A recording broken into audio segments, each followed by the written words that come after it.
Champions ট্রফিতে India versus পাকিস্তানের match দেখলাম। আমার বলার কিছু নেই। ভারত পাকিস্তানের ম্যাচ সবসময়ই একটা হাইপ তৈরি করে, হাইপ রাখে।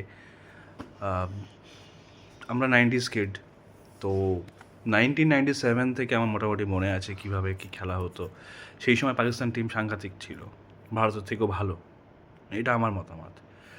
এটা আস্তে আস্তে চেঞ্জ হয় 2003-এর পর থেকে, এবং 2007 এবং 8, 2010, 2010-এর পর থেকে ভারতকে আর হোয়াইট বলে মোটামুটি হারানোর মতো ক্ষমতা পাকিস্তানে হয়নি, এবং সেটা বাস্তব। এখন যেটা দেখছি এত হাইপ, তার কোনো মানে হয় না, কারণ পাকিস্তান যে টিমের কোয়ালিটি এই মোমেন্টে, সেটা বাংলাদেশ বা আফগানিস্তানের থেকেও খারাপ। তো তাই ফালতু ফালতু ওই রকম মানে ইন্ডিয়া পাকিস্তান বলে যে এত ভিউ, এত হাইপ, তার কোনো মানে হয় না একেবারেই। মানে ইন্ডিয়ান টিমের সি টিম যদিও খেলে, ইন্ডিয়ান সি সি টিম খেললেও পাকিস্তানকে হারিয়ে দেবে, কোনো ব্যাপারই না।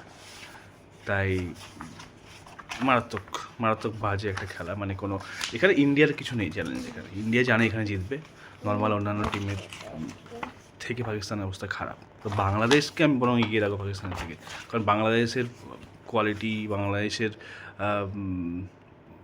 উইনিং রেকর্ড লাস্ট 2 বছরে পাকিস্তানের থেকে ভারতের বিরুদ্ধে বেটার।